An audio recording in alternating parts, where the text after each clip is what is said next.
بسم اللہ الرحمن الرحیم نحمدہ و نصلی علی رسولہ الکریم۔ علم لدنی پر مرزا انجینئر نے اپنی دلیل میں جو باتیں کی تو اس میں اسی کے بیان میں وہ یا ساری الجبل والی روایت بھی جو ہے، اب ان کو تو ثابت کرنا تھا کہ علم لدنی جو ہے وہ کوئی چیز ہوتی نہیں ہے۔ اب یہ جو ہے روایت جو ہے ان کی رائے یا انہوں نے جو نظریہ کریٹ کر لیا ہے، جو بنا لیا ہے، تو اس میں یہ روڑا بن رہا تھا۔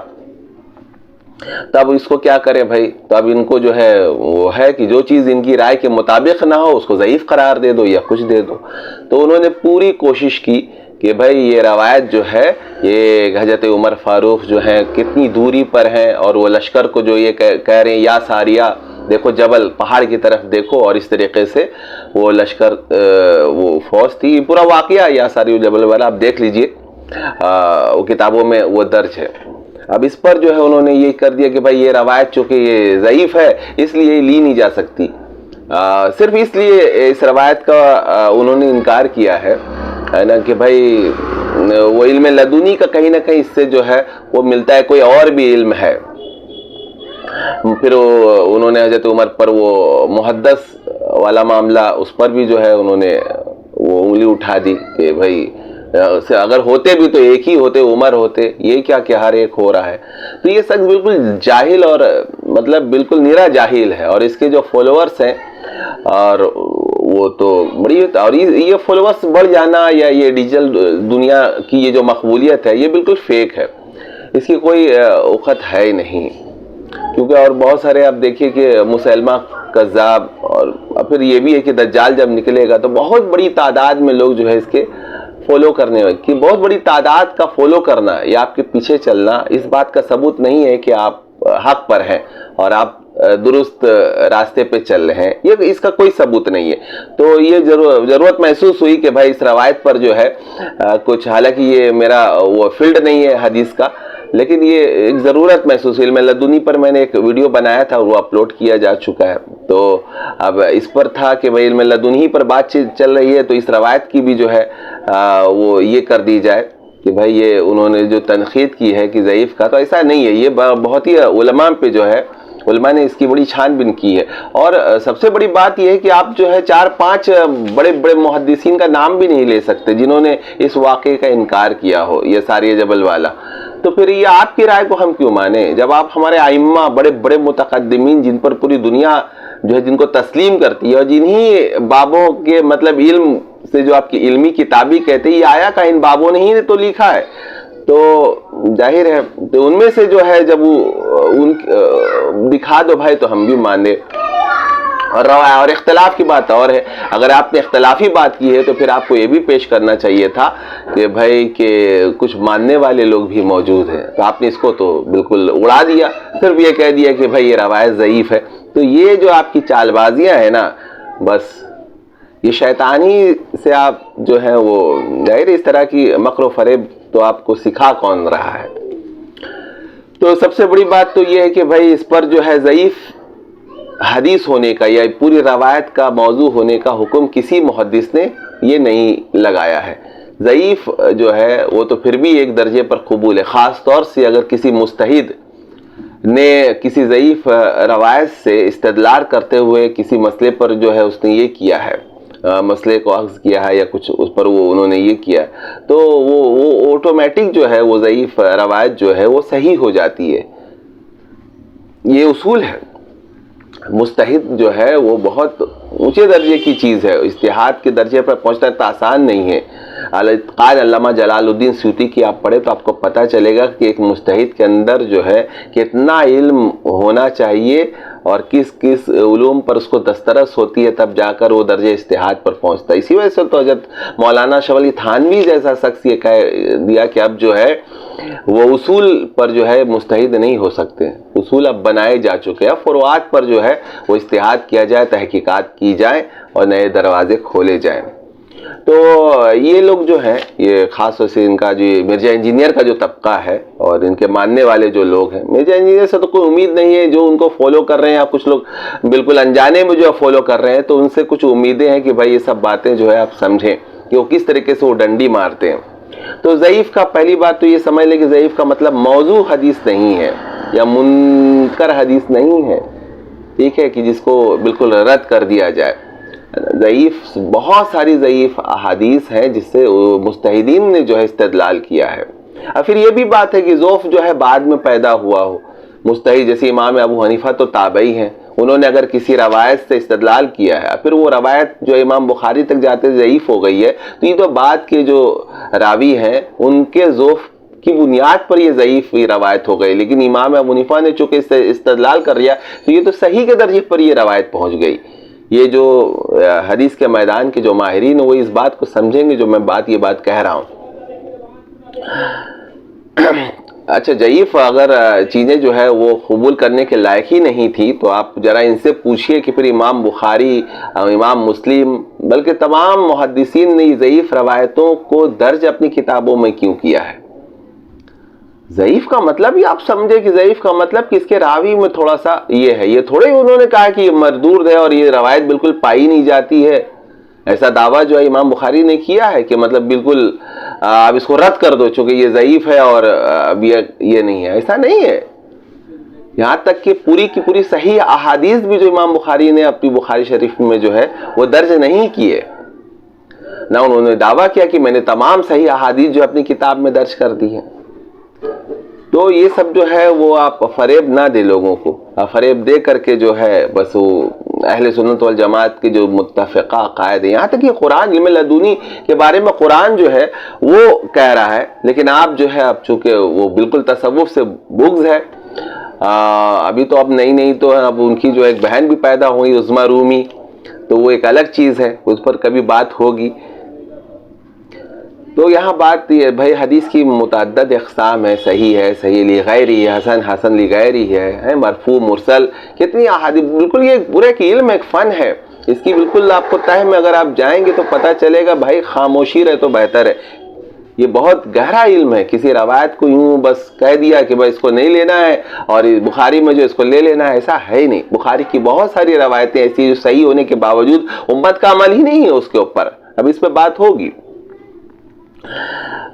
تو دیکھیے کہ ضعیف اگر ہے تو محدثین اس کو کہاں درج کرتے ہیں ضعیف روایتوں کو، اور موضوع کا جو معاملہ ہے، جو موضوعات ہیں جن کو گڑھا گیا ہے جن روایتوں کو، بالکل وہ الگ کتاب میں درج کیا جاتا ہے کہ ان کو سرے سے ان کو لینا ہی نہیں ہے۔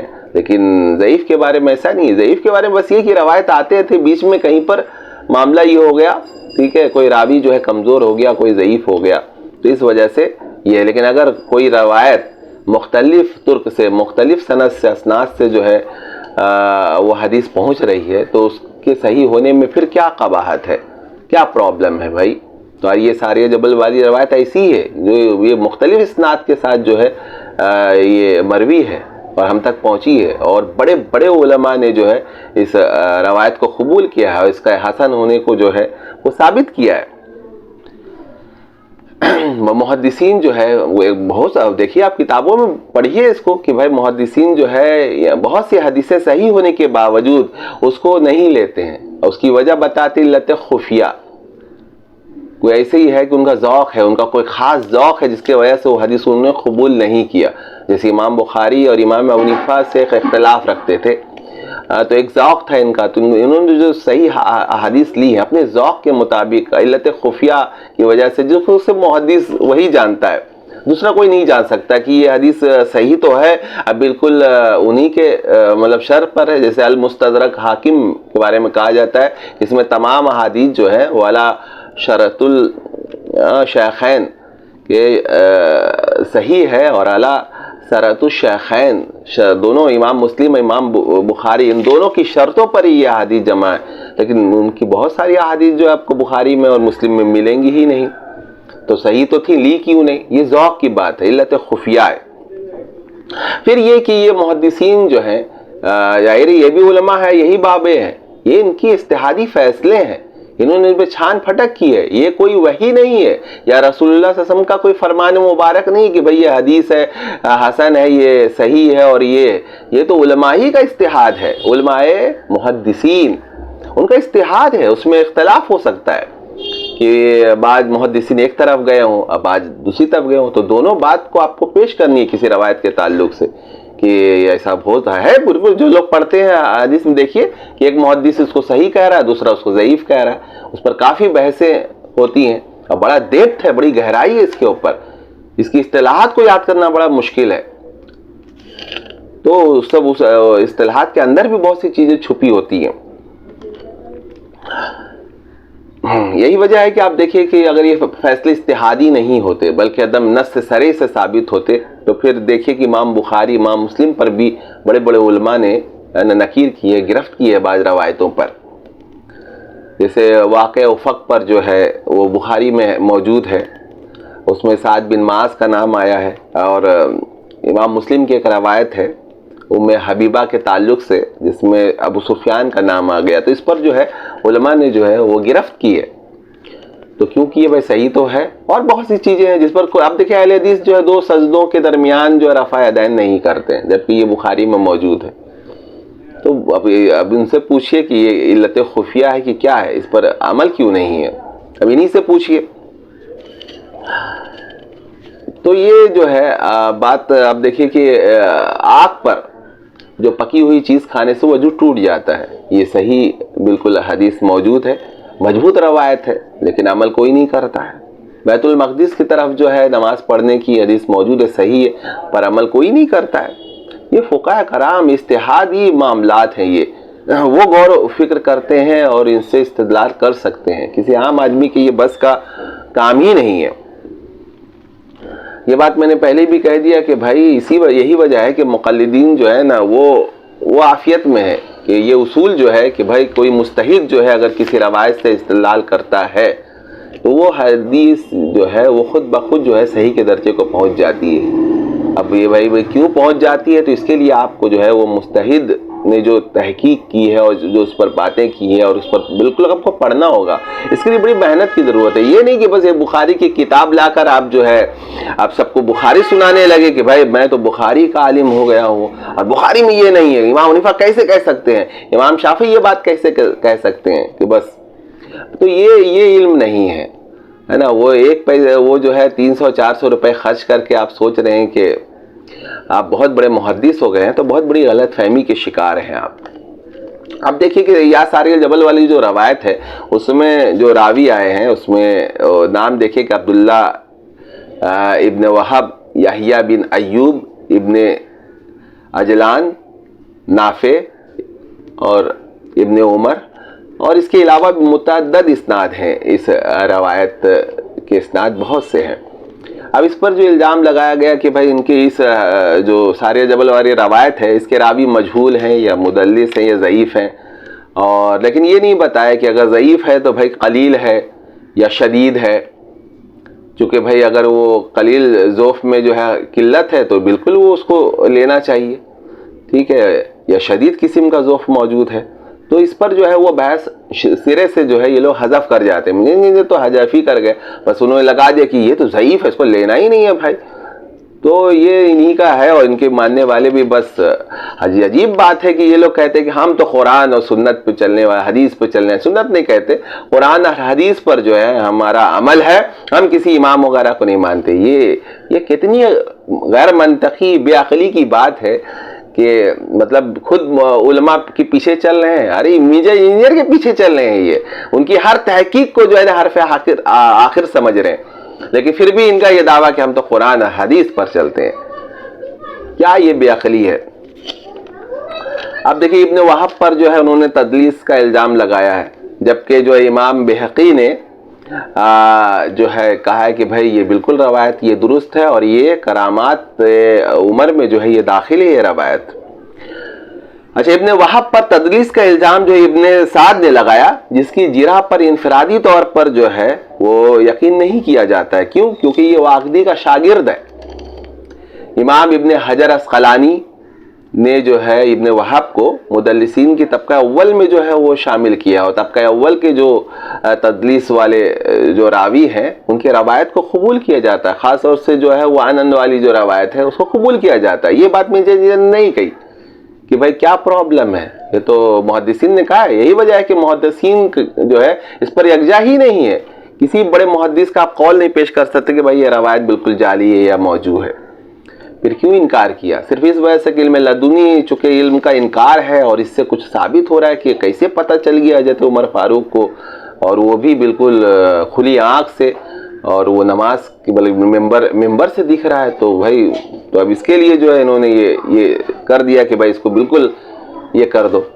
تو بھائی علم کے میدان میں آپ تو مات کھا جائیں گے، آپ کے بعد وہ جاہل جو ہے، جوہلا جو آپ کے پیروکار ہیں، وہی چل سکتے ہیں آپ کے پیچھے۔ اب یحییٰ بن ایوب، ان کو بھی امام عجلی نے سکہ کہا۔ یحییٰ ابن معین، کتنا بڑا مقام یحییٰ ابن معین کا، ذرا مطلب علم حدیث میں جو ہے ان کا مقام دیکھیے کہ امام بخاری کے استاد میں ہیں یہ۔ امام بخاری ان کو بہت ادب سے، اور ان سے یحییٰ ابن معین، انہوں نے بھی صالح کہا، سکہ کہا۔ امام ابن عدی نے بھی سکہ کہا۔ امام ذہبی نے تذکرۃ الحفاظ میں شامل کیا، انہوں نے صدوق کہا۔ علامہ ابن کرانی نے بھی جو ہے تو صدوق کہا ہے۔ تو اب بتائیے یحییٰ ابن ایوب پر بھی جو ہے وہ آپ کھا گئے، وہ کہ بھائی کہ جو علماء اس طرف گئے ہیں، ٹھیک ہے، جنہوں نے سکہ کہا اور ان راویوں کو قبول کیا ہے اور ان کی تدلیس پر یا ان کے ذوق پر جو ہے کلام کیا ہے، وہ بات کیوں حذف کر گئے آپ نے صرف ادھر ادھر سے لے کر کے جو ہے اس کو ضعیف قرار دے دیا، اور یہ کہہ دیا کہ تاکہ بس کسی طرح جو ہے وہ شک و شبہ جو ہے وہ ڈال دیا جائے لوگوں میں، اور وہ اس روایت کو قبول کرنے میں ہچکچائیں۔ اچھا، ابن عجلان پر بھی جو ہے وہ تدلیس کا الزام لگایا گیا، امام ابن حبان نے یہ الزام لگایا، جبکہ تدلیس کا الزام ہی غلط ہے۔ ان پر جو ہے محدثین نے غلط ارسال کرنے کا وہ یہ بھی دیکھ لیں کہ وہ مرسل والا معاملہ تو آپ وہ حدیث میں پڑھ لیں۔ تو یحییٰ بن سعید القطان نے جرح کی ہے، انہوں نے بھی اس پر کیا، لیکن امام ذہبی نے میزان اور سیر اعلام میں بیان کیا کہ اس میں ان کو خطا ہوئی ہے۔ جمہور محدثین نے بھی اس روایت مطلب اس ابن عجلان کو راوی کو قبول کیا ہے اور حسن درجہ قرار دیا ہے۔ امام ذہبی نے کہا کہ مطلب جو ہے امام بخاری نے بھی ان کو قبول کیا ہے۔ کسی ایک بڑے محدث یا مفسر نے مطلب آپ دکھائی نہیں سکتے کہ جنہوں نے اس ساری الجبل والی روایت کا انکار کیا ہو یا اس کو موضوع قرار دیا ہوا ہے آپ کے اندر، اگر وہ تو آپ دکھا دیں، ہے نا۔ ضعیف کا معاملہ اگر ہے، کسی نے بیان کیا ہے، بعض محدثین نے اس کو ضعیف بعض راویوں کی وجہ سے، تو اس کی تو اسناد بہت سی ہیں، بہت سی اسناد جب کسی روایت کی مل جائے تو وہ صحیح درجے کو پہنچ جاتی ہیں، اور کلام کیا ہے محدثین آپس میں اختلاف ہے، تو پھر بھائی وہ اختلافی امور کو کیوں چھوڑ دیتے آپ کہ ان کی بھی بات مانیں؟ یہ بڑے بڑے نام ہیں، بڑے بڑے نام ہیں۔ دیکھیے کہ بھائی امام بہقی، ابن حجر عسقلانی، علامہ ابن کثیر، ابن خلدون، علامہ شوقانی، ملا علی قاری، یہ امام المناوی، امام سیوطی، امام سخاوی، امام ابن الجوزی، علامہ البانی، یہاں تک کہ سعودی عرب کے جو مفتیان ہیں انہوں نے بھی جو ہے وہ بات کہی ہے کہ بھائی یہ روایت بالکل درست ہے، اور یہ حضرت عمر فاروق کی بہت خاص کرامتوں میں سے ہے، چونکہ آپ کے فضائل ہیں، آپ محدث ہیں اس امت کے، اور جتنے محدثین مطلب جو ہے وہ ہیں اس امت میں ہوتے رہیں گے، اس کے آپ امام ہیں۔ ایک روایت یہ بھی آتی ہے کہ حافظ قطب الدین حلبی نے مطلب مستقل جو ہے رسالہ لکھا ہے، اور تمام ترک جو ہے اس روایت کے جو ہے وہ جمع کیے ہیں، اور تمام رجال کو جو ہے سکہ قرار دیا ہے اس روایت کے بارے میں۔ تو بھائی پھر کیا ہے؟ تو یہ سب باتیں آپ تو اپنے شاگردوں کو نہیں بتاتے ہیں، ڈیپتھ میں جہاں کوئی مسئلہ ہے تو آپ ڈیپتھ میں نہیں لے جاتے، ہے نا، صرف اوپر جو ہے سطحی وہ بات کہہ دیتے ہیں، اور آپ کے جو شاگرد ہیں وہ اندھ بھگت تو یہ خود ہیں، یہ حنفیوں کو، شافعیوں کو، جو مقلدین کو اندھ بھگت کہتے ہیں، لیکن یہ بھول جاتے کہ ہم تو بھائی بہت بڑے بڑے لوگوں کے پیروکار ہیں یا ان کی تقلید کرتے ہیں، اتباع تو رسول اللہ صلی اللہ علیہ وسلم کی کرتے ہیں، تقلید ان حضرات کی کرتے ہیں، اور آپ کس کی کر رہے ہیں؟ ٹھیک ہے، وہ مرزا انجینئر کی، جس کا خود کا جو ہے کوئی یہ نہیں پتہ نہیں کہ بھائی وہ کہاں سے آٹھ ٹپکا اور اس کا علم کا جو ہے سوتا، یا وہ کہاں سے وہ اس کا علم جو ہے وہ آ رہا ہے۔ اچھا، عجیب یہ شخص ہے علامہ اقبال سے جو اپنا موازنہ کر رہا ہے کہ علامہ اقبال نے بھی تو کسی مدرسے میں پڑھا نہیں تھا، تو بھائی مجھ پر یہ تنقید کیوں کہ میں دین پہ بات کرتا ہوں؟ یہ ارے بھائی علامہ اقبال ہیں، کہیں ان کی گستاخی آپ نے دیکھی ہے؟ وہ بزرگوں کے کتنا ادب کرتے تھے، رجب علی کہ مطلب ایک بزرگ تھے، میں نام بھول رہا ہوں، لیکن دیکھیے کہ وہ بیٹھے ہوئے تھے اور ان کے قدم میں آ کے بیٹھ گئے. بہت واقعات ہیں علامہ اقبال کے، بزرگوں کا کتنا وہ ادب کرتے تھے. خود اپنے استاد جو شروع کے جو استاد ہیں ان کے بچے کو لیے ان کے پیچھے پیچھے بازار، اور یہ وہ چیزیں آپ کو سمجھ میں نہیں آئے گی کہ علامہ اقبال کیوں بنے. اور ان کا علم جو ہے، ان کا ایک لائن ہے، ان کا ایک وہ علم جو ہے یوں ہی نہیں آ گیا ہے. وہ آپ کی طرح جو ہے وہ ٹپکے ہوئے عام نہیں ہے. علامہ اقبال پوری امت نے ان کو قبول کیا. آپ سوچئے کہ آپ کو پوری امت، خاص طور سے جو علماء ہے، جو ان کے پاس علم ہے، وہ آپ کو قبول کیوں نہیں کر رہے ہیں. علامہ اقبال کو تو بڑے بڑے مطلب جو ہے علماء نے، یہاں تک کہ بریلی اور دیوبندی آپس میں بڑے مخالف ہیں، لیکن علامہ اقبال کو دونوں جو ہے وہ تسلیم کرتے ہیں. تو یہ مقبولیت خدا کی طرف سے ہے. آپ یہ مقبولیت جو ہے وہ اللہ سے مانگیے کہ آپ کی مقبولیت بھی علماء میں جو ہے اسی طرح علامہ اقبال کی طرح ہو جائے، ہے نا. ہوگی. اس گستاخی کے ساتھ جو زبان آپ استعمال کرتے ہیں، آپ علامہ اقبال کے درجے کو پہنچیں گے. کس سے اپنا موازنہ کریں گے؟ کبھی کہتے ہیں کہ میرے ساتھی جو یہ 4 یار ہیں، ہاں، تو آپ کیا نبوت کا رہ گیا؟ کسی کو کہتے ہیں کہ یہ عشرہ مبشرہ میں داخل ہیں، تو اب بچا ہی کیا؟ بس ایک نبوت کا دعویٰ ہے. وہ حالانکہ آپ کی باتوں سے تو وہ ہے، لیکن وہ زبانی جو ہے وہ آپ نہیں کہتے ہیں. جو سمجھنے والے وہ سمجھتے ہیں کہ آپ کا یہ بڑے بڑے بلند بانگ دعوے ہیں جس کی کوئی جو ہے وہ کوئی بیس نہیں ہے. بس تو آپ کے شاگرد بھی اسی طریقے کے ہیں. بس اللہ تعالیٰ سے دعا ہے کہ اللہ تعالیٰ آپ کو بھی ہدایت دے اور آپ کے شاگردوں کو بھی. آمین یا رب العالمین.